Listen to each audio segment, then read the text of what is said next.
Mornings have a rhythm. You can hear it, feel it. And at Quaker, we fuel it. With 100% whole grain oats and a good source of fiber in every bowl, helping you turn that rhythm into your soundtrack for a great day. Fuel to start whatever's next. Quaker, official sponsor of FIFA World Cup 26. Let's go! Let's go! This episode is brought to you by Prime. What if you had one more chance with the one that got away? Sam, you came home. Based on the best-selling novel from Carly Fortune. Every Year After follows childhood friends Sam and Percy as they reunite in the dreamy, nostalgic lakeside town of Barry's Bay. love can be hard to find. So if you're lucky enough to find that person, never let go. A second chance at first love. Every Year After, streaming June 10th, only on Prime.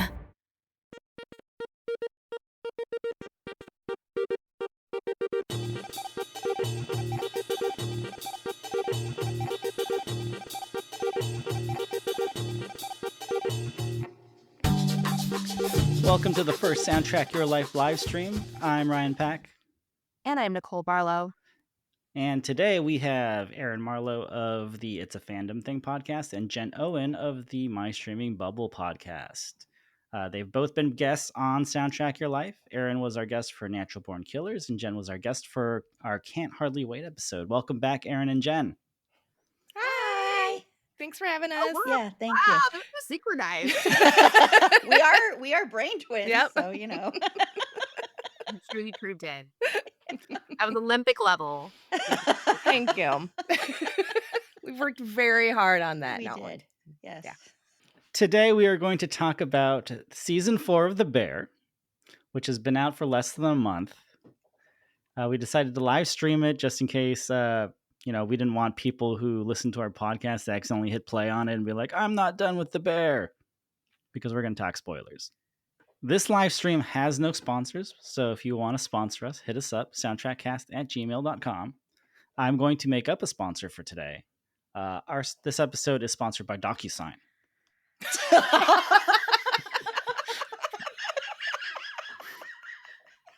Do you want to live rent-free in your business partner's head? Send them your partnership agreement via DocuSign. That was amazing.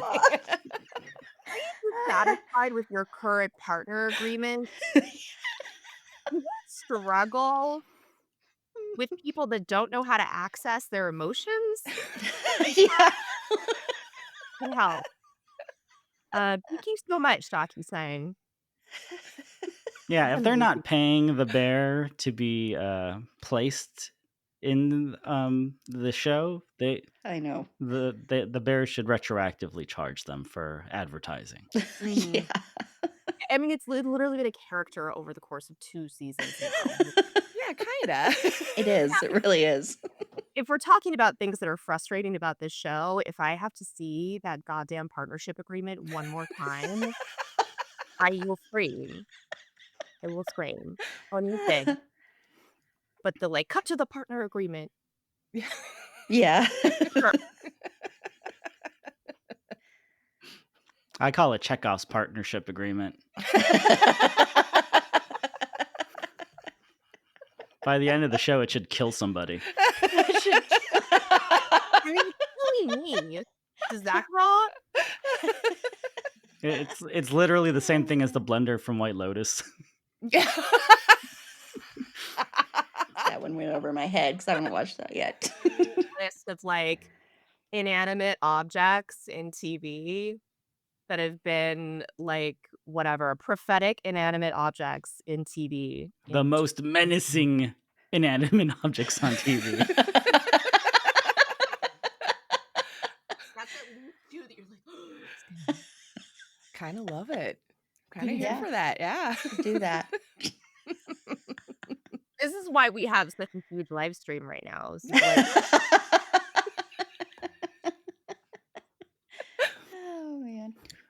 Okay, so since this is a soundtrack podcast, we got to talk about needle drops on the bear. So for season 4, what is your favorite needle drop? Well, This was really difficult, and I was like, my last rewatch, I was really, really trying to pay attention. I was like, all right, which one kind of stood out on the first watch? Which one still stands out? I have to go with Baby I Love You as Sugar's ringtone for her mom because I was not expecting that. And when it hit, like, I was just like tuned in. I was like, are you fucking kidding me right now? And I was like, oh my God, like just all the happy tears. And I like even went back and rewatched like that scene from last season and because I wasn't crying hard enough. And I was like, this is it. This is mine. So I loved it so much. It speaks volumes to the growth of their relationship and everything. And I just, like I said, it was just so unexpected to hear that in that moment because yeah, you got the soundtrack, you have the score, and you expect to hear bangers, and we do, and but that one just right on the side of the head, and I was like, I love it so much. I just want to add the bear has done a great job using like phones for like little plot points or for like Mm. jokes. Mhm. Like That's when true. Carmi wants to call Pete and he is still in Carmi's phone as Shug's boyfriend, I and then know. in parentheses Pete question mark. I loved that. That cracked me up so That was hard. really funny. This Poor Pete. timer and how they actually effectively use like text message conversations and phone bits to either advance the story or just be kind of like a fun little Easter egg. And that moment with her ringtone is a really fun Yeah, callback. Mhm. and And like the and consistency with the music supervision on the show and that they don't seem to forget little things like that. Yeah. Mhm. oh, and also Nat, in while she's going into labor, calls Sydney before she calls Carmi. Mhm. It makes sense. I mean, I mean, Carmi would be just a sweating mess of anxiousness. Well, and kind of a callback in season 4 when she brings the baby to the restaurant. She first gives the baby to Marcus. Yes, Yep. yes. I noticed that. I was like, this is yes.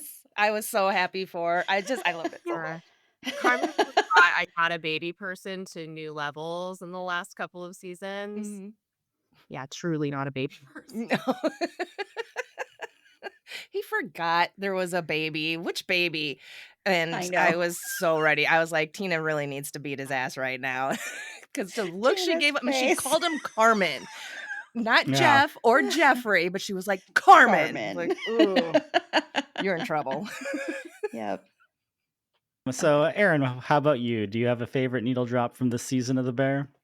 I do. And this was also hard because one of my favorite things about this show is the music. The music is so perfect. There's a whole Spotify, you can see they keep adding to it for every season. And it goes in order too, just to let you know. Mine is Eddie Vedder's version of Sooner or Later in episode 9 when Carmi, after he's had that conversation with his mom, which makes me want to cry just thinking about it. And when he's going first to his mom's room and then he goes to his room and looking through everything. And I don't know, there's something about it where it's like there's this different kind of peace with Carmi in that scene where it's almost like he's not afraid to look back and to go into this home that he's been terrified of for so long.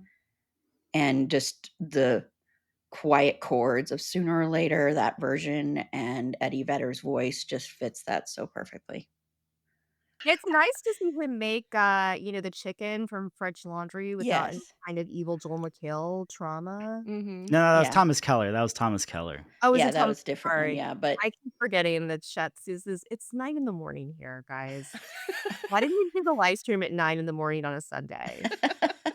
and I love the line in there where he's like when Donna's like, "You have to wash that in the sink," and he's Right. like, "No, that's how you spread salmonella." And I know, like, people have been told for years to like wash chicken in a sink, and then everybody's like, "No, you never do that."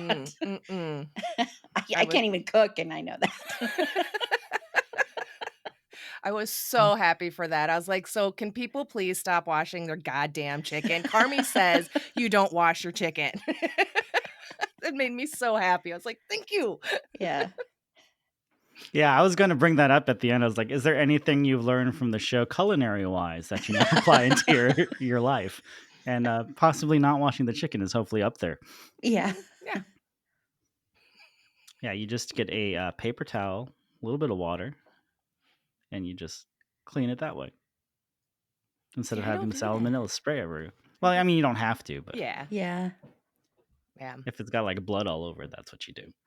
God, I'm Sure. sorry, I'm just picturing like this piece of chicken just drenched in blood. And I'm like, wow, you're getting really fresh chicken there.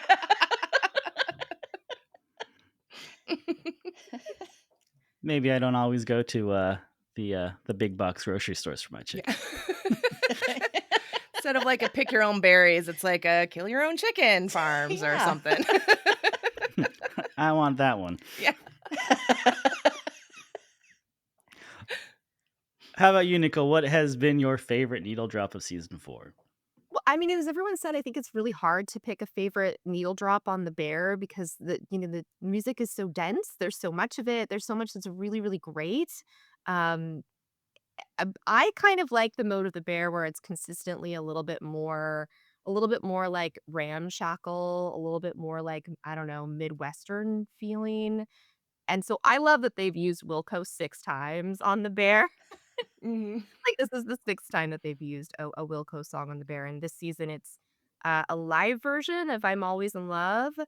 My one frustration with the playlist that they put on Spotify is that sometimes they'll use a live version of something, but then the playlist will have the album version, and it drives my brain crazy because 'cause I'm like, "No, this is, Mhm. Yeah. like, some kind of, like, off version that they're using," and that is, like, super cool. And I like that. It almost sounds, like, diegetic, like it's something that would be, like, on a radio in the kitchen, and it feels warm, and it, like, some of these, like, more tender moments that happen between the characters, I think are really well supported by that. So, kind of like in the same way that Eddie Vedder's song, like, slows things down, same thing with I'm Always in Love, and I love that song. So, that one was a highlight for me. But it's very hard to choose, I also It's really so hard. I liked Carmy walking around to Paul Simon, having his little, like, graduate moment looking at Frank Lloyd Wright architecture. Mhm. Yeah. Yeah. The scene that so many people online complain about. I'm like, I I loved that scene. Do it though, because now that he's quit that bitch, like, next season's just gonna be him walking around looking at stuff. Yep. He's just gonna look at museum to museum. Yeah. Hey, comfortable with unemployed Carmy. He's totally gonna be like Ferris Bueller from Chicago. It's funny because on the bear subreddit, people are like, "Oh, that's foreshadowing that he's gonna be like maybe an architect," and so many people have been like, "He's so fucking bad at math, he can't be an architect." Oh, yeah, he would have been. Oh my gosh, the apple scene when she's like, "We have these many apples. We don't need apples." What about fennel? We could get fennel. That's a little relatable to me. That's me trying to split a bill at a group, like a group tab at a Mhm. restaurant. Like, I get it. I Mhm. understand. But no, Carmy's not gonna be an architect. Carmy couldn't even be like a tour guide. Oh God, no. I mean, it's a very long list of things that he I can't be for Yeah, I sure. Like, it's long. That can't be, shouldn't be. Yeah. No. Just collect that unemployment check. Mhm. well, he won't even get an unemployment check Yeah, though, he's will he? self-employed. Yeah. Just hang. Just saying. The only unemployment money he's Do not getting hang with is Claire. is that money that Nat gives him when she hugs him goodbye. Mhm. That's his unemployment Yep. Yeah. charity from Imagine his sister. he starts living with, like, Pete. I mean, not He's to get like too the far rat. ahead of ourselves, but there needs to be like a Richie and Pete buddy comedy, I'd watch it. like Good watch. Bear Shorts or something. Yes. Just like the Black adventures people. of Pete and Richie, because I think the show has definitely foreshadowed that they should be best friends, but like Richie's just like too cool for it. He doesn't want to accept it because they love the that same director. What's his name? This is gonna I bug can't me. remember a director that they both love. I'm like, I just think of Richie as the big movie person, but Well, I don't Richie know. and Unc were talking about the director for Omen. Oh yeah, William Friedkin Yes. didn't direct the Omen. He directed Exorcist. Or But Exorcist, yeah, sorry. yeah, William Friedkin. Yep. Yeah, Friedkin. They talk about Friedkin, and That was the then only one I Nat's could like, think of. "Oh, Pete also loves Friedkin, and then like Richie's like, oh, but he probably only likes, like the blockbuster stuff, or he basically makes it sound like, there's like such a huge depth of Friedkin, like he probably, he's Friedkin cinematic universe. yeah, and I think they both, love the Cubs and like every time, like I think it's in season 1, I think Pete's like, oh, you're a big Cubs fan. Richie's like, no. I mean, personally, I'm an advocate for a little bit more Pete. I think Pete sometimes gets the short shrift on the show, but he's actually a really interesting character and creates interesting dynamics because he's not part of the clan. Mhm. So I like that about Pete, and I hope we get to see more of him in the future. Also, we cannot exit this conversation without knowing your favorite needle drop from the bear, Ryan. Yeah. What are you holding it? So I really like the St. Vincent needle drop this season. There on the finale, right? Finale, I think they use a different version earlier in the season. So it's Mhm. called Slow Disco, which is the original track, and then the season ends with is it Fast Slow Disco or Slow Fast Disco, which Yeah. is like the kind of more like pop version of it. My only problem with is St. Vincent just seems a little too cool for like the Bears soundtrack. Like it's very steeped in like 90s like dude rock, and then you have like St. Vincent like 24, like it's like 5 years ago. It's It too just seems recent. Yeah. it just seems too recent. And I did wonder, it's so funny. It's too recent. It's in the last 10 years. I did wonder, like, what was the process like between them getting to St. Vincent? Because it's such a pivotal like moment in the show. But maybe they chose it intentionally because it does feel a little bit different. And, there's this unknown of who Carmi's gonna be next season. We're making changes. We're listening to St. Vincent now. We're writing better covers. Yeah.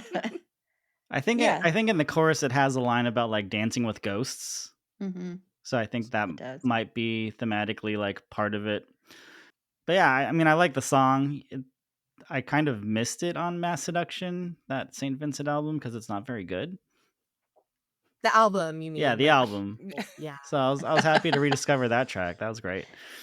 We got into talking about the bear with Monique Powell from St. Ferris, and she also loved the needle drop of the Eddie Vedder cover of is it Sooner Yay. or Later. It's just such a great scene. That whole Mhm. scene, and even before that, the whole scene with his mom is just, whoo, Mhm. that's so good and so emotional. And Oh, What I amazing. also noticed this season is they talk about bringing back the greatest hits on the menu. yeah, Carmi's Mm. gonna stop fucking around with the menu every Mhm. day. And they're like, let's bring back the greatest hits. And I feel like musically, they brought back a lot of the greatest hits from previous seasons of hmm The Bear as far as needle drops go. Yeah. So, Yeah, that's a good point. we have our new noise needle drop come back at the end. We have, Sooner or Later from season 3, the Eddie Vedder Mhm. cover. I think that's where it started. Yeah. Strange Currencies, which kind of is part of the Mm. Carmi Claire dynamic, that comes back. And so I kind of feel like when they brought back the greatest hits menu, they decided to bring the greatest hits of previous seasons musically as Yeah, well. that's a great observation, Mhm. yeah. actually. Yeah, it does seem like they did that intentionally, which is kinda cool. It was Mhm. interesting. Yeah, I think that I would not at all be surprised if that was intentional, that was the idea kind of behind it and everything, because this show is very thoughtful in that sense, and that it's not all willy-nilly, like, "Oh, we're just gonna do this one and this," like maybe last season with, like, the chaos menu and everything, but no, I that's a great point, I love that. Greatest hits menu, greatest hit soundtrack. Well done. And going back to the slow disco song, what's interesting when you were mentioning, Nicole, that maybe it's because, Carmi is supposedly taking a step back, all of that, and Sid would then become the executive chef. And so, Sid is around his same age, but still a couple of years younger than him. And so that could be also for the switching Oh, of the Mm. roles. uh-huh. And the way and that song is used in the Scallops episode, and Mm. it's with Sid. So it's Mhm. like It's maybe Sid's it's like song. associated Mm. somehow. Ah. That's an interesting one too. Yeah, I can see that. I Yeah, can because see clearly that. she has better taste in music. I mean, you would Well, imagine. I love the music in the show, I don't so think we honestly, I don't think we've proven that Carmi listens to music. well, no, in his room, that whole, like, where his, like, old boombox was, and there were, like, so many CDs and Got CDs. albums. Okay. He's listening to music, thank God. He also liked dinosaurs.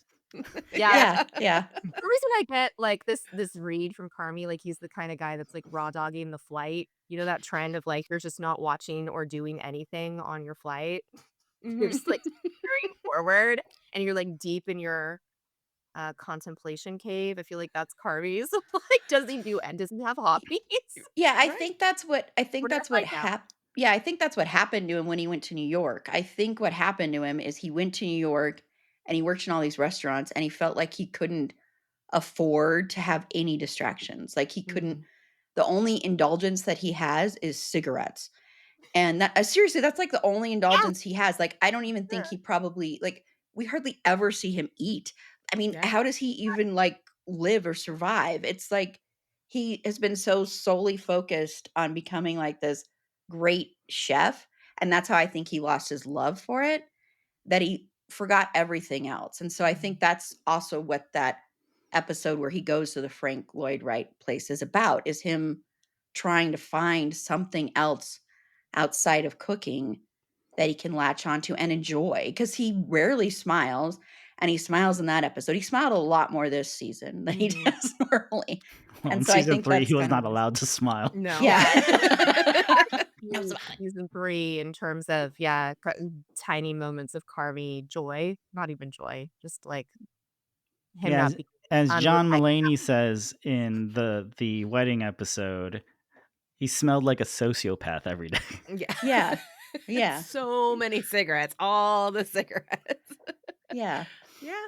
Yeah. That sounds about right for kitchen life, from my understanding. My husband Especially had for 16 a years. chef that does not drink at all. Mhm. Yeah, I know. Mhm. It's pretty incredible that he doesn't. It's pretty incredible that you don't see a lot of drinking on this show, honestly. Even though they talk about like Mhm. addiction, you don't see a lot of that except for smoking. Smoking is the big thing you see, but and I mean Donna, of course, but I'm talking about like in the Right. kitchen. Like Kitchen. Mhm. Richie will occasionally drink a after work beer at home, Yeah. Yeah. which seems very reasonable. Yeah. Yeah, like very reasonable behavior. You know, you're right. Like nobody's like breaking out a case of beer. I You're Mhm. mean, right. yeah, other than the after party after the forever Mm, funeral, that's like the Yeah. only time you see them get like a little crazy. Mhm. mm. I And loved who that after wouldn't party. if Olivia Colman was putting caviar on your frozen pizzas? Oh my Right? gosh, I loved her so much. She was one of the best Yes. guests that they've I had I in here. do have a theory that she's gonna come back at some point to help Oh, Carmi I'd love that. maybe see that he misses cooking or something.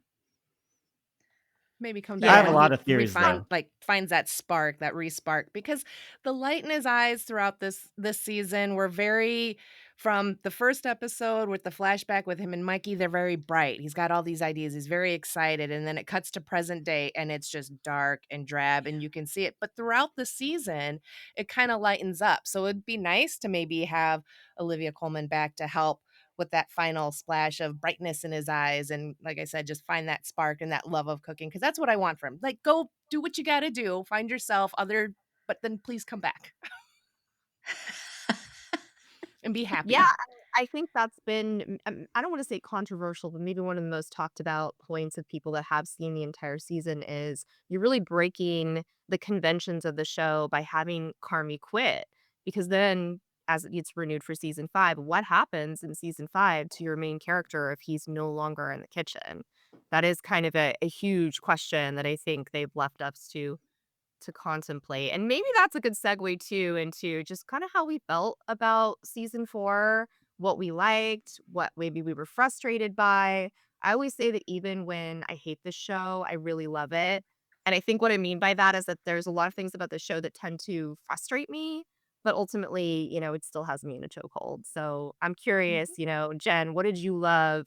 What did you not so much love about this season? Oh my god, I truly loved everything about this season. I loved all the growth and everybody, the accountability, all the apologies. Like this was the apology tour of the bear and Carmi coming to terms with all of that and not backing down and not making excuses of why he was this way. Like in the last episode when Sid's mad and she's like, "Oh, so you put these blockades up and changing the menu." And he's like, "Yeah, probably. I self-sabotage kind of thing." So I absolutely loved all of that, and it wasn't just Carmi, Donna and everyone as well.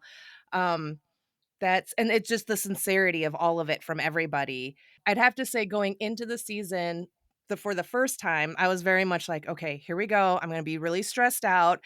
And then got to the end of the season, I was like, "That wasn't really that stressful." And I don't know if I like it, but I do. But it was just so funny because the no stress was stressing me out. Like, I'm just tense for every episode, and then nothing happens. I'm like, "Okay, that's fine. That's fine." So, as much as I love and hate all the tension and the anxiety, for me, I think that's a big part of especially the first 3 seasons is there's at least one episode each season that just gets your blood pressure going and you're just stressed out the whole time, and I love that. I always love shows that just get me all worked up like that, and this season didn't have that, and that was fine, but at the same time, I kinda missed it. Like, there were still some kinda tense moments, but nothing like, season 1 with the pre-orders coming in or Oh, yeah. fishes or nothing like. I mean, even Ice Chips, as beautiful of an episode as that was, the contractions were very just like, oh my God, and Mm. then not shying away from it. Uh Beautifully done, but like I said, I kind of missed it, but there were a few little moments. I'd say that last episode was probably for this season was probably like the most tense that it got for me. But it was well done, like, but not even the same kind of tense as Fishes. So, but a healing tension, I don't know if that makes sense, like, get Oh, all wow. the yelling and the anger and the stress out, and then that helps kinda settle everything, and everything's fine afterwards. I was like, "Okay, I'll accept that." It's the stressful moments. So that's what it was for me, the growth and accountability and the the lack of anxiety attacks. Bonjour, compadre. It's the Priceline Negotiator. How do I negotiate so many great travel deals? My greatest gadget, the Priceline app. It's got hotel deals, flight deals, rental car deals, all of those deals in a bundle. Deals, game day deals, concert trip deals. No one deals more deals than Priceline. Hold your horses, there's more. The app lets you filter hotels by neighborhood, vibe, star level, and amenities like pools and spas and beachfronts and... Wait, I'm not done. Stop cutting me off. Priceline. And Erin, what about you? What were you loving about this season, and what were you like, meh? I don't know. Oh, I have to say, I have very little complaints about this show in general. This show, like, I just started watching this show like in April or May because we covered it on my podcast, and that's the only way I end up watching shows is covering them now because of time. And I just fell in love with this show so much. And one of the things I really, really love about this season, and I'll try not to get emotional about this, but the reason this show has really, really, really affected me so profoundly is my dad passed away like over a year ago. And my dad, my dad's family is all from Chicago and everything. Wow. And I hadn't seen my dad in like over 20 years. And there's been a lot of like, dealing with like forgiving my dad and having a whole different context of my dad after his death. And I went out there last year and everything and saw his gravesite. And so this whole season to me has been so heavily fixated on parents and dads. Dads with Marcus. And then Donna to me, like I kind of am seeing that through like my dad. So this season for me has been like a very personally No. healing one. Like Marcus not showing up when his dad was there, I was like, oh my gosh, I understood that because when I wasn't seeing my dad for that long, when my dad disappeared again and vanished, I was like always scared of ever seeing my dad again. And now looking back, I'm like, it's different. It feels different now. Mhm. But that whole part where Marcus isn't sure he's gonna go in there, isn't sure he wants to see his dad, and then when Marcus is named best new chef and when he texts, that was Mm, just started making me cry because it was just so incredible, and, the whole scene with Carmy and Donna, and mm, especially watching Carmy because Jeremy Allen White, this is, like, one of the best performances I've ever seen on television, period, but just the way his hands are just like this and his eyes are just, like, welling up with tears, and he's trying to hold it together, and you know he wants to leave that room so badly. He does not wanna be there, but he makes himself stay, which is part of his journey, his healing journey, and hearing his mom, like, come close to apologizing, I think she's gonna backtrack. I don't believe a lot of what she's saying, to be honest, sure. but just him being able to hear that was, I don't know, from a personal standpoint, point, it was very, I don't know, healing in a way because I think the best art can heal you and can affect you in those ways. So, I don't have much negative stuff to say. Yeah, I think this is a calmer season, and I think it's not as stressful. Even with that clock ticking the whole Mhm. time, it still is not as stressful. No. The one thing that's frustrating, and this is just gonna be a silly thing, is so I now am a Sid Carmy shipper after the last episode of the season, Ooh. Well, that's and interesting. Why and what shifted please in don't shame me for this, okay? what Seriously. never shame you for I'm this? That's talking to it. Jen because she just, No, Little no. Well, Jen is right. just but a Claire eraser. Yes. but it's frustrating for me because this show is never going, I don't think the show will ever put them together, and I think a big reason, honestly, the show will never put them together is because I think they're too afraid to do that, honestly. Hmm. I think there's a lot of other undercurrents to that. But so that's frustrating because I always shipped them as like these platonic soulmates. Mhm. But then with that scene, it just like there was something deeper in that. And so then that's just frustrating only because I don't think it's ever gonna happen on the show. So it's frustrating where I'm like, I'm gonna be shipping these people and it's never gonna happen. I'm gonna have to keep seeing the manic pixie dream girl Claire there all the time. And I didn't like her before this. It wasn't like this was a new thing. I wasn't, and it's not against the actress. It's just she is the most underwritten character in this whole show. Even Franny Fack is better written than Claire. It's seriously, she's like her whole purpose, Claire's whole purpose is to be a love interest for Carmy. And that's just so icky to me. And I'm not saying that as like any love interest other than like now Sid would be that way. I'm not saying that at all because I also think Sid and Luca would be fire together. Right. But I just think like I don't know, she's so like everybody says Claire is so amazing and you don't really see that. Yeah, she was there for Sid with the heart attack, but that was still kind of like okay. It's just like everybody says how great Claire is, but really it's just people saying it and you don't know her. Like you know nothing about her. Yeah. We're all frustrated by Claire in different ways, but for a lot of the same root reasons. And I don't think it's the fault of the actress, but I do think it's the fault of the writing that they are Yeah. making her more one dimensional than they should be. That whole scene in the hospital was so Grey's Anatomy to me. I was texting Ryan when I watched it because I watched it after him, and I'm like, how small is this hospital? Like, Yeah. is she What That's kind of true. doctor is a she? She's just a pediatric TV ward? Like, doctor. what is she doing commenting on her father's heart attack? Like, what is happening right now? What kind of, Yeah. like, medical drama have I, like, suddenly what prime time medical drama am I in right now? According to the show, she's only met Sid once. And I don't think she was like, "What's your last name?" "Oh, this guy's got the same last name as you. That must be Sid's father." Like it's like it's just a lot of like convenient like, "Oh yeah, of course I was working here at the ER and the patient that was admitted to me is Sid's father." And I'm going to immediately recognize that Sid is there and I'm going to comfort her. Like it's very like, "Oh, like I'm Yeah. just a TV doctor, right? I'm just on Grey's Anatomy, like I think it's also quite whatever awkward, your right? problem is, There's I'm the specialist of that right Yeah, now." there's an unacknowledged awkwardness too, right? Like, "Hey, remember that time that your boyfriend, my, like, boss and partner locked himself in a freezer over you.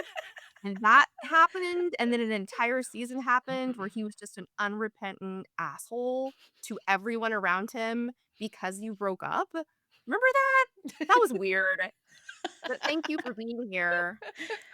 We've met once. Like, that definitely did bother me a little, and I think it speaks to maybe a desire on the part of the writers to make Claire a bigger force in the sort of ecosystem of characters than she's actually proven herself to be. The wedding episode was the same way for me. It's a very similar frustration where I'm like, how many people are at Britta from Community's second wedding? Right. You know, everybody got an invite. Everyone in Chicago is at this wedding. I have a lot of issues with that episode. Like, I enjoyed the episode, I did too. I but love that episode. And I have notes. there's so much in that episode that just frustrates me. Like, do Marcus and Chester need to be at this wedding? Like, they really forced them into the wedding. Oh, I worked for Frank a couple times and he fired me both times, but his mom invited me. Like, what? Like, I know that is something that, like, I get that moms will sometimes do things like that. Like, oh, that nice boy, but like Frank is furious at him. And it's like, well, why is he sticking around? Mm-hmm. Why is he like, this is a good idea? Why? Because everyone else is going to be there. So you're just going to show up and like get cursed out by the groom. That seems like a very strange motive. And then kind of inflated away, that like, well, all the Berzottos are here, for example, because then my family is blended and I don't want to lose you. And there's all this kind of like emotional hand wringing over, I don't want to cut ties with your family. But like, really? Really? This many people? Like, this is too awkward. They went Well, too. and the fact that Frank has like met none of them except Richie. It's just weird. Like, there's Like, they're so important to me. How come I have never met any of them and we're getting married today? it's a small, intimate wedding. It's like at our house, but we invited everyone for maximum dramatic potential. Yeah, I see what you're saying, and I mean, but I think what's so interesting about that episode is it's such a it's so counter to the fishes episode because it's compared to that so much, and it's so counter to that in the fact that there's so much more joy, there's so much life in that episode, and like one scene in that that episode is serving basically as a way for you to see how everybody else kind of connects and likes them. And so, yes, it is kind of ridiculous how some of these people are there. It's absolutely ludicrous. I totally agree. But then there's these amazing parts where, like, you see that even though Richie and Carmi haven't healed yet, Richie is still very tuned into Carmi. So when Carmi arrives and Donna is there, and he has not seen Donna in forever, and you see him just go, he has no idea. Like, he doesn't even remember he's an uncle. He doesn't remember. He probably couldn't even tell you like his full name at that point because he's so overwhelmed with that. And both Richie and Sid from across the way know this. And so they come over there and Richie going, yep, you got that thing you got to go take care of, that person, which is not true, but they're rescuing him from her. And it's such a beautiful moment because it's like, you know what, cousin, even though we are pissed at each other and I'm so pissed at you, even though I love you so much, I see that you are drowning and I'm going to save you from this because you don't deserve this right now. So I'm going to intervene and be like, hey, you got that thing? You got that thing? And then Sid having that conversation with Donna, and then the under the table scene was so beautiful. So I understand totally what you're saying. I just think it was such a nice counterpoint to fishes and having this thing where even though this family and the people that are like extended members of this family are so messed up, they love each other in such this deep and profound way. Like, their love is so loud that it's kind of, so incredibly beautiful. So They're very intense, as John Mulaney says. yes, they're very intense. I hate John Mulaney's character, though. I just want to say that. Oh, no, Oh, not John hot Mulaney's take. character. No, I didn't mean that. I meant, what's his name? The other guy, from the Breaking Bad stuff. Oh, Uncle Lane or whatever. Yeah. Oh, Better Call Yes, I Saul hate guy. him. That's who I meant. Oh. No, I love John Mulaney's character. I meant You the other hate guy. his Sorry. character because he's just such a dick, or do you hate He's- like that he's there at all? He's a dick. He's such a dick. Horrible. Oh, in Fishes. Stop making you hate him. I hated him in Fishes. Oh. I have to let go of that grudge, despite the them sort of trying to redeem him a little bit in the wedding episode. I'm like, I don't know. I'm not Well, buying it. there's a really small moment in that kitchen scene where he goes, you know, you and your mother have a lot more in common than you think, Carmi, and you can see Carmi like about to explode. Yeah. I mean, if there were like, a list of people that Carmi is probably going to beat the shit out of, I feel like he would be at the top of that list. And that would be like very satisfying. So If I'm there was glad going they to be didn't like a redeem kind all of, the dickishness. Like he's still kind of a dick. he's Like still a dick. that was totally a trigger. Oh, yeah. No, for sure. It's like every compliment is wrapped in an insult or the other way around. Yeah, he's a very vexing character, and I do not enjoy him either. But I don't know. I feel like Ryan and I had kind of the same impression of this season. I liked it much better than the prior season. I feel like it did slow down a lot. So my anxiety was like nowhere to be found, which is really weird watching The Bear and just seeing all these kind of like tender moments and moments of healing that you mentioned, Erin. They're really nice to see. And then by the end of it, especially the moments between Richie and Carmi in the finale, where it feels like they've truly come full circle in their understanding of each other and the misunderstandings, I think, and prejudices that they've had about each other because they just do not know how to communicate them and they don't know how to communicate past their pain, felt really satisfying and also really sad because they've reached this moment of like, we get each other, but now I'm leaving. I'm leaving the restaurant. I think my biggest frustration now that I've reflected on it is that it took 4 seasons to realize that the sandwich franchise is gonna save them. Like, yeah, duh. Franchise the sandwiches. I want I them don't to know what to do somehow with that. incorporate the sandwich into the fancy pants part of the restaurant. And the way they kept bringing it up and what the beef, with the bear being the beef before and Richie kind of looking back in the dining area kind of longingly for those days. And I'm like, bring it back. And then you got Rob Reiner being all like, no, the sandwich is the icon, not the person. I was like, if you don't fucking bring that goddamn sandwich back, the greatest hits again, Why greatest did hits. you Rob Reiner cameo to realize that the money is in the beef? Why did it take that level of celebrity cameo for people? Yeah, first the money was literally in the beef in the tomato cans.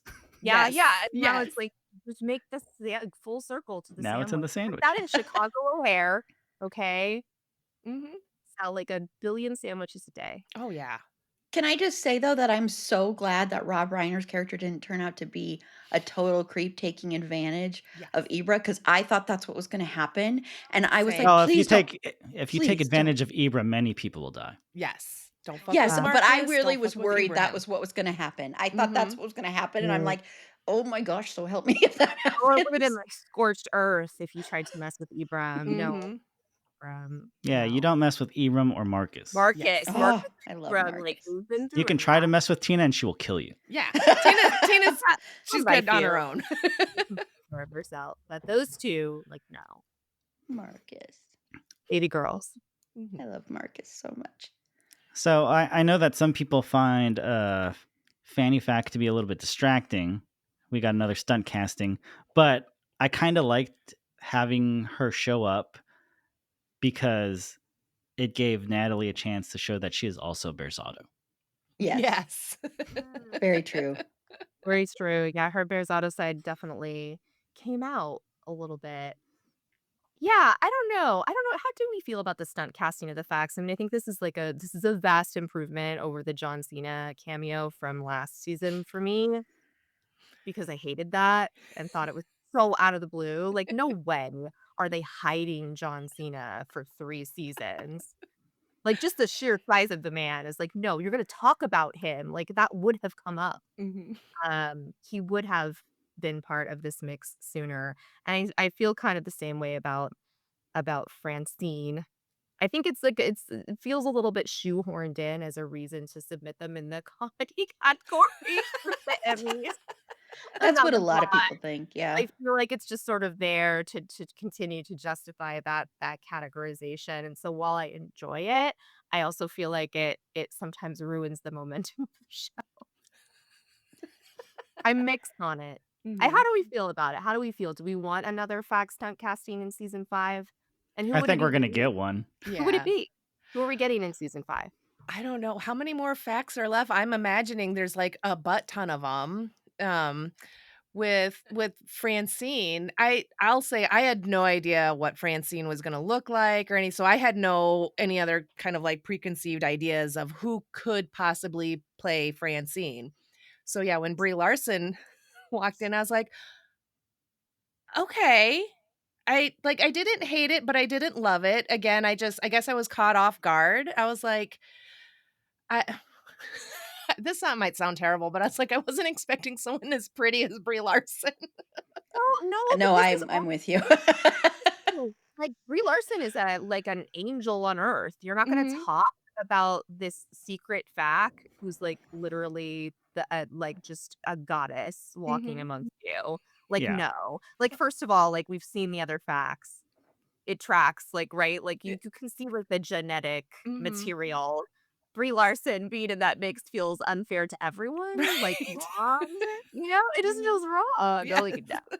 My Yep. my theory on that is since Natalie was gonna be just like flipping the shit out on her, they wanted someone that was like a lot that was like, gorgeous. Yeah. Like if they had someone that I feel like I don't know, looked like they were like a twin of Maddie Matheson, then you'd be like, oh, Natalie's just a mean girl. Like, why Right. would you be so mean to that person?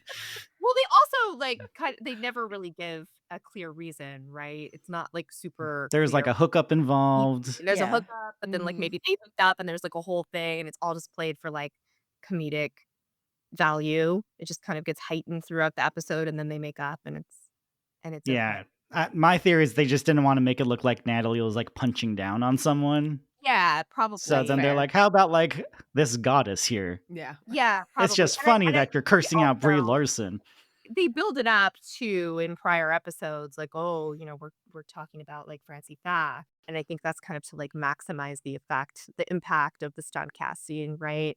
There's also been chatter about maybe that's why they didn't do a ton of promo because the showrunners are really strict about not spoiling things like that. They don't want you to know who's in the show. My unpopular opinion about The Bear, or maybe it's not unpopular, is that they should really be releasing episodes weekly. I agree. I Like, completely dropping it all at 100% once, agree. I was like, I don't know. I would love to be talking about it weekly and having Mhm. a little bit more time to also process some of the great acting and some of the depth of these episodes. There's just not enough time to process it when you're binging. Mhm. Need time to digest it. Yeah. Ah. Sorry to We Yeah, cut kind you my of out there. my my wife follows Brie Larson on Instagram, and I think a couple days after the season dropped, I think Brie Larson was like posting like Yeah. that she was on the set of The Bear and text messages with Christopher Storr. They didn't necessarily say who she was going to be, but obviously the antenna goes up when it's like, oh, they're talking about another fac, It was and she's ruined for me female. before I saw the show, and I think that wedding episode is what, like 7 episodes in, Yeah, it is, so yeah. it's just really difficult to keep the things like that fresh and feeling exciting and like a reveal when you don't drop it once a week. I really enjoy Yeah. that format much better for streaming.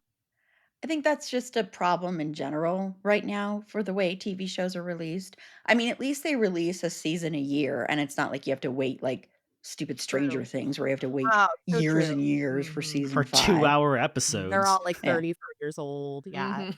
Yeah, I mean, at least it's not like that, but yeah, I agree. I think it should be weekly. I think it should have been. I mean, I think that would have made more sense than this because then the hype kind of dies down so quickly and Mhm. then like, people forget about the show or, that kind of stuff. But Yeah, Yeah, and most of as the we episodes are said like 30 minutes. Mhm. right, yeah. yeah, no, and like you said, Erin, I think, maybe people are taking for granted how excellent the acting is on this show, and not just Jeremy Allen White, but Oh, yeah, virtually everybody. everyone in this cast is just so excellent, and I don't know that you have a chance to really appreciate that when, it's just being you're expected to watch it all in 2 days, because Mhm. it's really like a master class in acting in every episode.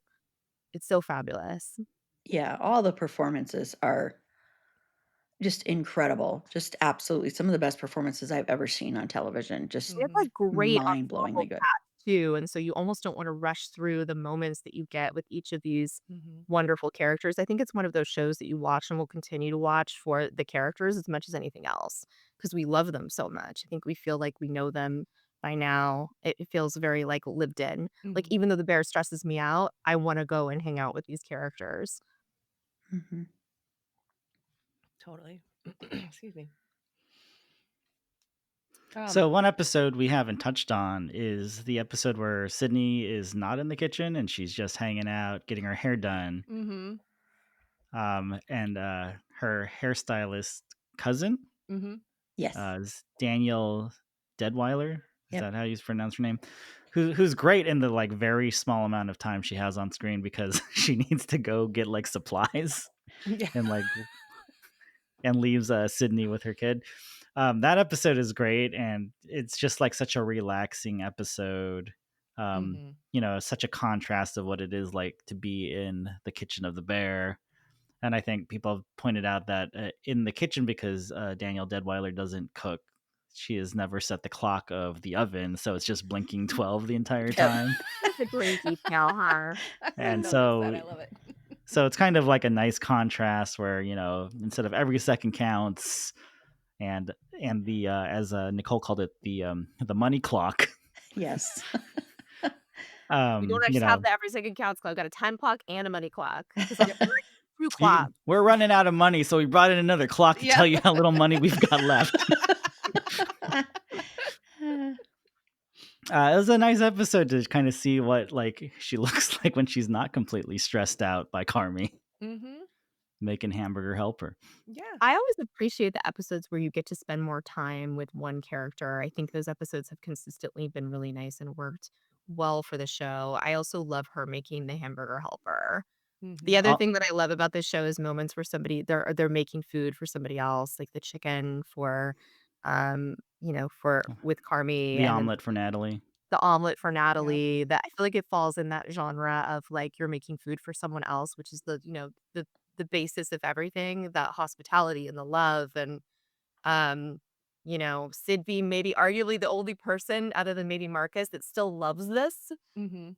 still really loves it. It was nice to see that come through. Yeah. It I also enjoyed showed that Adam episode. Shapiro does not know anything about black people. He is Oh such an my asshole. God. Can I just say that he is such a the microaggressions in that episode? Holy crap. Just Oh my God. gosh. I wanted to just punch his smug little face.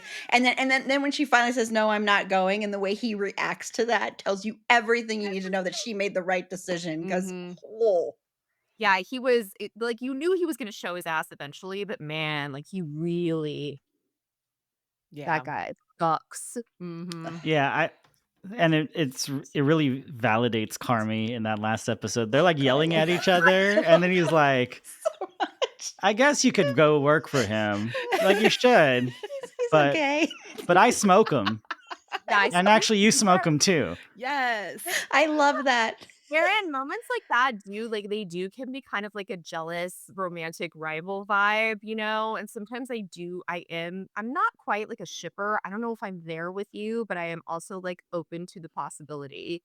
And I also feel like they're the only people in the show with anything like truly in common or with like a real kind of like deep understanding of each other. I think the show, you're right, is not like brave enough to explore that more, No, maybe. I think Yay. there are undercurrents of other reasons why they wouldn't, to be honest, that go to some other little issues, but yeah, I think that the Worms episode, the episode 4, is Mm. so good, and shout out to Io Adebre and Lionel Boyce, who Lionel Boyce, of course, plays Marcus, who and Io, of course, is Sid. They wrote that episode together, and, like, she called him up and was like, "Hey, I've got this idea for an episode. I'm gonna be writing it. Do you wanna write it with me?" And he's like, "What? You want me to write this episode with you?" And so shout out to both of them for writing that. And so I hope she gets next year at the Emmys a nomination for writing, since she got a nomination for directing for season Mhm. 3.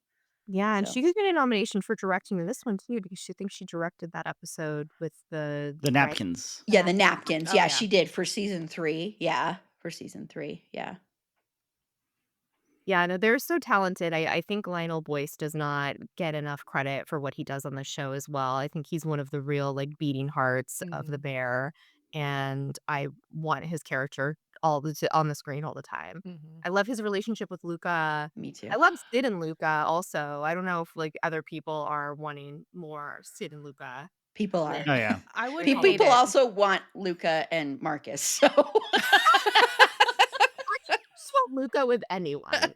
And Chester Yes. wants Chester and Luca, and No, Chester wants his friendship with Marcus. He's just so jealous because Marcus is his, and now he's like, now this cool, sexy guy has got Marcus from me. Somehow he knew that he was sexy before he even saw him. yeah, right?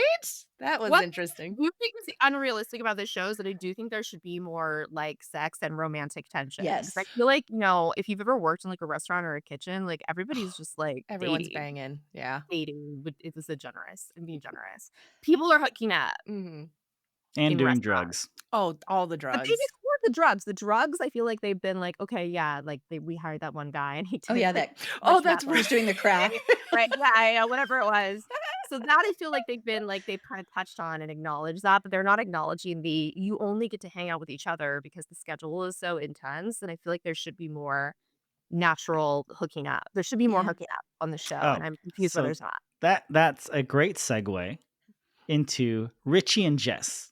Yeah. Yes. Oh my gosh. I approve. Yes. I approve. I love Richie and Jess. I love Richie. Period. So Mhm. in the Richie's my season favorite. 3 finale, they go to Sid's apartment and they're all partying. The facts bring the keg, and you see Jess getting kind of flirty with Richie. She's like whispering in his ear. That's usually like, hey, let's hook up later. Mhm. Yeah. But there have been no Friends. signs that they've done anything yet, Mm-mm. No. and they're I just doing each other's ties really That is seductively. Oh, So oh my God, they're so cute together, love and I 'em. just want Richie to have love and be happy. And as much as I loved that and as much as I love that him and Sid are now more like closer and they're becoming friends, and I loved that he took her to the wedding. But I kind of was hoping it would have been Jess, just because. But it would have been probably a really awkward date because he would have been so stressed, so it wouldn't have been great. Yeah, I But think that's why they've been slow still, playing it, because they yeah. wanted Mhm. him to not take her to the wedding. Yeah, but So that's been kind of the frustrating thing, because it's clearly like there's chemistry a brewing, Mhm. oh yeah, Yeah, and that scene, or that relationship calls back to season 3, where Neil and Teddy go to the hospital. Like, again, very television doctors thing. Like, you're not even supposed to be in here. Oh, we got to talk to you, Claire. You're the piece. And then she goes, Teddy, stop Yes. fucking all my friends. Yeah, and then fast forward to the season, Carmi goes to the apartment. Carmi for a second thinks that like Teddy is Yeah. fucking Claire, yeah. because he's in like a bathrobe and like, Claire's not here. And then I think that's the best deployment of the facts, where there's those like little moments of like Yeah. mischief. They're just sort of these like sweet little mischief Garrett. makers that show up Yeah. every once in a while. yeah, non-malicious. Non-malicious. Right. And I don't then, want a malicious fact. they They're, talk about their romance like it's a Disney movie, like Motocross. And I like how Carmi's like, oh, uh-huh. And I was like, no one understands that reference. Yeah. Carmi's, oh, uh-huh.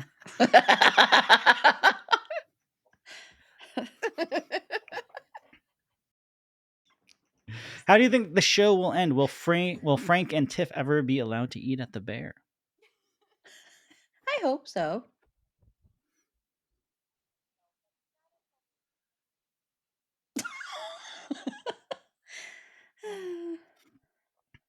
Like, I kind of see the finale as they finally let, and Donna will be there, of course, because once she hasn't eaten at the Bear as well.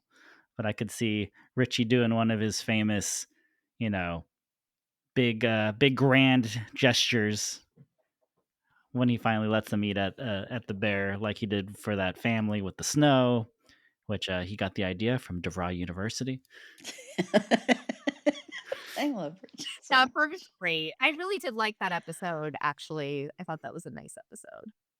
Because I feel like they've been holding back on these big things that he learned at Forever, or at Ever, So I feel like the writers are cooking up something for when he finally lets Tiff and Frank eat there. And I think that'll be the finale of the show. Yeah, I think the piece of the show is so interesting, right? Because I think we could wait another season for the Michelin star to drop and that's what brings Carmi back or everyone together. Like who knows? Who knows how long it's gonna take, even though we're pretty sure the Michelin guy was the guy that was there during the snow incident, right? Yeah. Hmm. Right. Pretty positive. Pretty sure, right? Pretty good odds. Yeah, and No I way think that was the guy. what I think one of the things the show wants to kind of hammer home is that everyone works best when they're doing it out of just sheer joy and love and not when they're aiming for awards and things like that. Like Marcus is, just he just loves to create and he's getting rewarded for that because he's not thinking oh, maybe I'll get best chef in Food and Wine magazine. It just happens, right?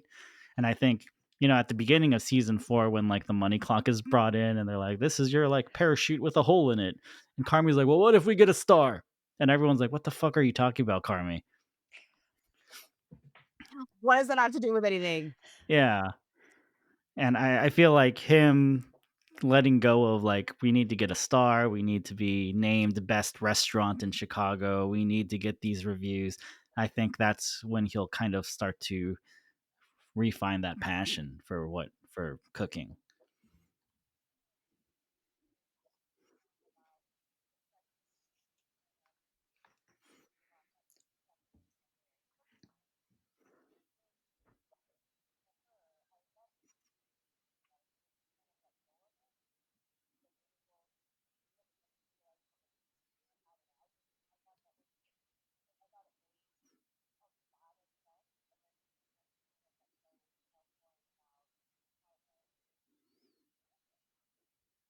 Another clock.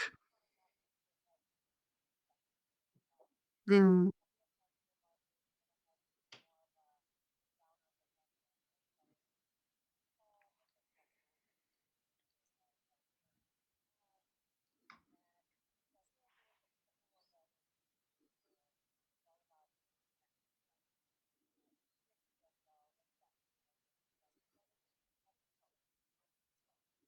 Yeah.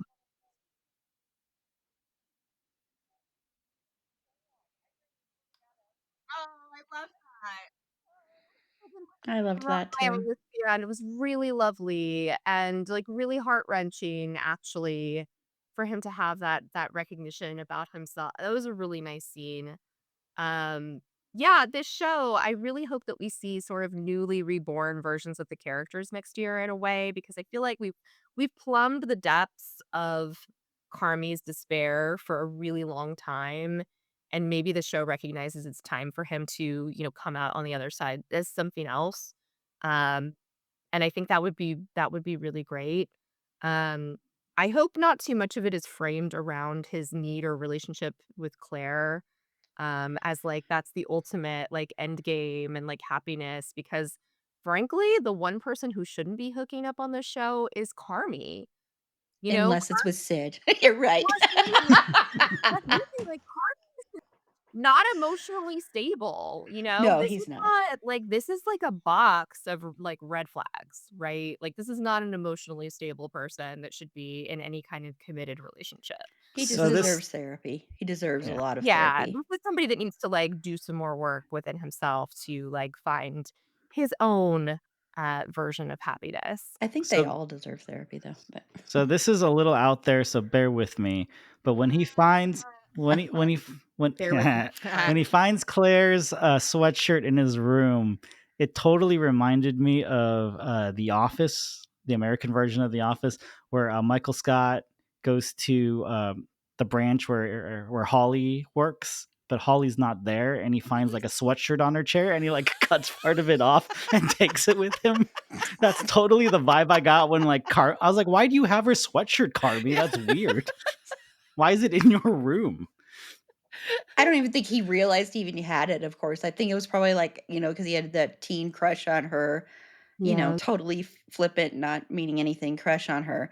And and he goes and he finds it. When you're a teenager, you do that stuff. You find something and you're like, oh gosh, if I keep this of hers, I'll have a piece of her. And then maybe she'll come here and she'll want her green sweatshirt back. And I'll be like, here's your green sweatshirt. And she'll be like, you are the best, Carmi. I love you. Da, da, da, da, da. Let's run off into the sunset together. Just like Michael Scott. Yeah.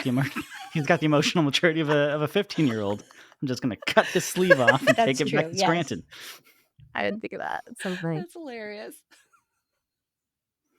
Study and play come together on a Windows 11 PC. And for a limited time, college students get the best Of both worlds. Get the Unreal College Deal. Everything you need to study and play with select Windows 11 PCs. Eligible students get a year of Microsoft 365 Premium and a year of Xbox Game Pass Ultimate with a custom color Xbox wireless controller. Learn more at windows.com/student offer. While supplies last. Ends June 30th. Terms at aka.ms/collegepc. It didn't seem like that nice of a sweatshirt. Just seemed like your basic sweatshirt. But it was her favorite. And it wasn't dusty at all. I don't know why that bothered me, but I was like, that looks freshly washed. Okay. Donna's just washing it every week, waiting for Carmen to come home. Well, his room wasn't dusty either. That's Like true. everything was pristine. There were those moments where I feel like they're really trying to force this romantic connection between them. Like they're really trying to convince the audience, like, no, this is right. Because they're meant for each other. It's the See? manic pixie dream girl thing, like turned up to 11. And I'm not saying that just as a shipper. I really swear to you, I'm not. Because like I said, Sid and Luca could be hooking up all the time. I'd be fine with that. But it's just, she's so like one dimensional. She's just like this, like even the way she was shot in the wedding episode really bothered me because she was like it's shot in this way where she didn't seem real. I don't know. She was like this ethereal being standing there. Like, Let me also tell you, Frank, about the quirks of the Berzotto family. yes. He's like, who the fuck are you?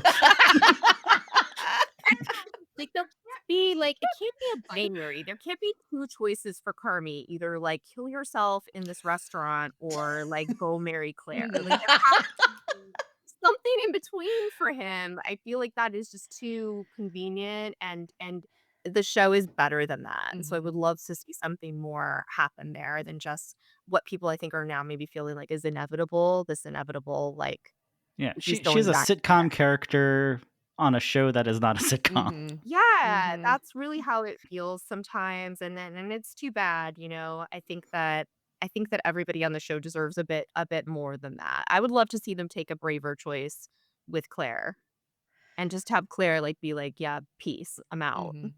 Yeah, I I'm think they should be. transferring. I think Carmi needs some time by himself to like be an artist. He's an artist. He's an Mhm. amazing artist. He should just spend some time doing that, connect with that part of himself, do that, and then slowly somehow realize how much he still loves cooking, but find it in a way. Maybe he starts cooking for himself. Maybe he eats. Maybe he actually starts eating, and that heals him.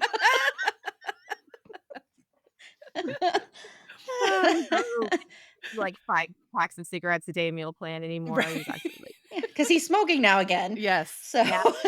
Well, it's because Sid tried and she's bad at it. And she is. And I love that they said that she was bad at smoking. And I'm sorry, little but part was Carmi so is an cute. amazing smoker. He looks so good. Oh doing my it. gosh, he's such a good smoker. The I believe he nose, smokes you in can real always- life. Oh yeah, he Yeah, does. you can totally tell. smokes in real like life. this show like single-handedly brought back smoking. I'm like this is like that smoking has never looked cooler than it does in various moments of the show. Mhm. Apologies. Smoking is terrible for you and you shouldn't fucking do it because it will kill you and it's terrible, but it looks so cool. Yeah, it Like, makes it me just want to looks smoke so again. It Mhm. really Right? does. Watching Like, him it looks- smoke, I'm like, oh my gosh, I I'm really like, want to smoke again. Why didn't we let all the young people start vaping? They look so stupid. Mhm. Like, Like I don't know, smoke. Yeah. know.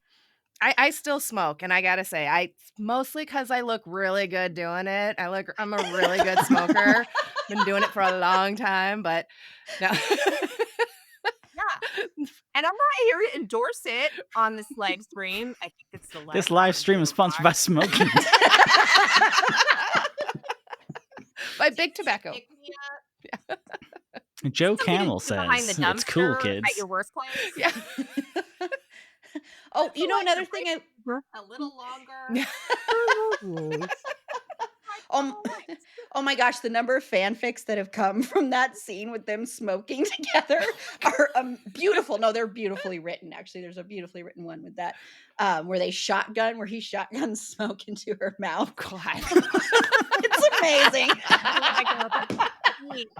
Shipper. Man, wow. Wow. Oh my God. And then she has a parking fit and has to go to the hospital, Claire's hospital. Mhm. Oh. Wah, wah. That went wrong. That killed the mood. Claire over her. Oh God. Hi, TV doctor. I have lung cancer. You know, one part I really loved about that we haven't mentioned yet about the last episode is when Richie talks about buying a cookbook because he wanted to understand and know, and he bought French laundry, and he's just like, I don't know. Yeah, and I heard that cookbook is like especially like a mind fuck. But it was It's like, what? I need a circular saw for this recipe? It was so sweet, and oh my gosh, I was just like, oh, made me love Richie even more. Just being open and vulnerable and honest in that whole scene of him and Mikey and that awesome moment, and thinking that must be what Carmi's life is like, that admiration, bit of jealousy, and it was so beautiful. I love you, Richie. But Carmi also showing as a sociopath. I just realized that you also lost someone. Yes.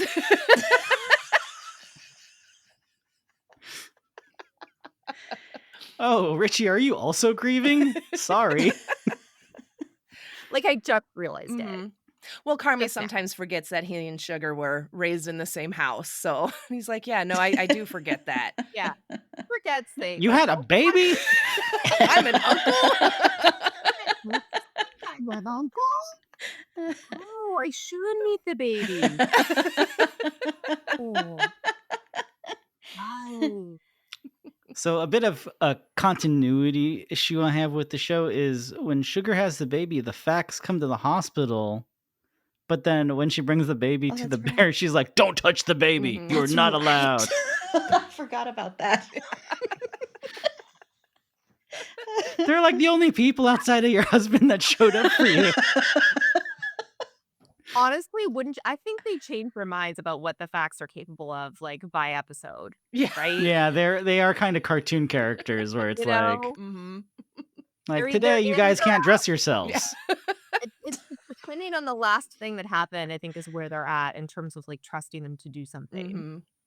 Like, yeah, now Like, Neil you can't can't touch walk without his hands up. Welcome to the bear.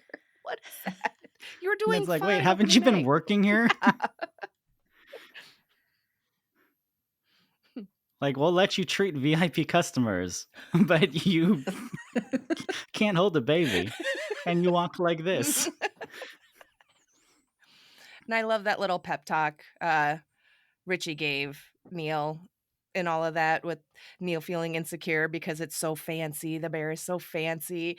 And I couldn't help but think kind of the same thing throughout this season, was that the bear is for like the rich folks of Chicago, and then the beef is for everybody else in Chicago. Yeah. And I was like, that's why they need to, like, I'm going to say it again, they need to incorporate the two, bring it in, because that is all of Chicago then.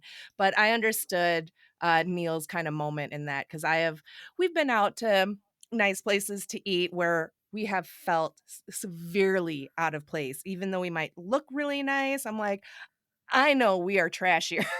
We're too trashy for this place. But the food was great. But I love that moment with Richie lifting him up, because it kind of goes along with Richie lifting up other people throughout the season. He helps Frank. I love that. Also, Evie still calls him Waldo. He sticks up for Sid when they're talking to Donna, and Donna's like, oh, you work for my son. And she's like, well, yeah. And Richie's like, no, she works with him, and she's a fucking boss. Like, he's uplifting everyone, and I love that so much. So now everyone needs to be there to uplift Richie as well, and him and Jess together. Yeah, Can't wait for the Rizzy Evie really meeting deserved Jess that. episode. Oh, Yeah. that'll be fun. It'd be fun to see Evie like just grilling Jess. What are your intentions with my dad? He's been through a lot. What are her feelings on Taylor Swift? Yeah. Oh, also another cool callback is Taylor Swift at the wedding. Mm-hmm. I did like the kind of wedding soundtrack. It sounded like there was like someone said, very like kind of Midwest. There was maybe some like country kind of going on, very, very eclectic and very just kind of subdued and chill, but like fun. So that was something I kind of noticed on my last watch. I was like, is that, are they playing like a country song? It sounded country-ish, so like new country. Yeah, It was like definitely. Emmylou Harris. Yes, Playing some old Emmylou country Harris. then, Yeah, yes. they definitely felt like her playlist. Like they made it feel kind of handpicked, like stuff that she would Yeah. personally listen to, and I felt like that was nice. I also just want to say, I feel like Richie did remarkably well at that wedding, and any tension that they had set up prior to that, like maybe he's going to either externally or internally combust because who wouldn't if they lost their girl to Josh Hartnett? That seems hard in and of itself. Mhm. And she begged him to come to the wedding. Mhm. Yeah, like it felt like there was a real potential for Richie to backslide, and then he doesn't. It's when he's the sand, Mhm. that brings everyone together. It is a very nice moment. The Bear does a lot of that unexpected stuff this season where you really do like you kind of like wait for people to explode and then they don't. Mhm. Nothing actually explodes. Yeah, I love Richie with Frank in the interactions with him because you really expect this character, especially if you're looking back at season 1, you expect this character to like explode at Frank or be really mean to Frank, and he's so nice to Frank. Yeah. And I love Josh Hartnett too, as an aside. So anytime you get to see him, I welcome that, even in that stupid trap movie. But that movie's so bad. Ultimately kind of watchable. I I but was in it until the end. I watched it till the end. I was like, oh my god, oh my gosh. Anyway, but yeah, he's just like so unexpected in how calm he is and how welcoming and how he's trying to help Frank have a relationship with his daughter. That is like, whoa, that's so cool and just really Richie. And then at the end, when Richie thinks that Sid is just offering this partnership is just like kind of like, as being like a pat on his head kind of thing. Mhm. And then her saying, no, this is actually real. And the way he's almost crying and he's like, it would be an honor to be a partner. Oh my gosh. He's grown so much throughout this show. Like the first season, he was such a dick. The worst. And now he's like so sweet and I love him. All right, friends. So thank you for joining our live stream and talking about the Bear. Mhm. Obviously, subscribe to the podcasts of Erin and Jenn. We'll put those in our show notes because this will eventually become a podcast episode, I'm sure. Yeah, subscribe to My Streaming Bubble. It's a fandom thing. Soundtrack your life. Sign up for DocuSign. And Twin It to Win It. We also co-host a podcast. Yes. Oh, yes. together. Also, Jenn and Erin have Twin It to Win It. Mhm. Sign up for that before you sign up for DocuSign. Sign up for cigarettes. They don't do Camel Cash anymore, but you can still get coupons.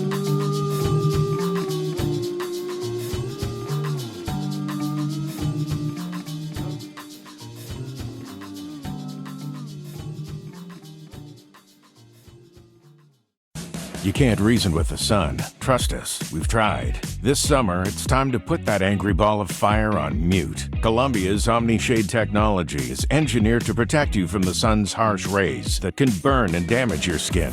The sun is relentless, but so is our gear. Level up your summer at Columbia.com to spend more time outside and less time slathering on aloe lotion. You're welcome. Columbia, engineered for whatever.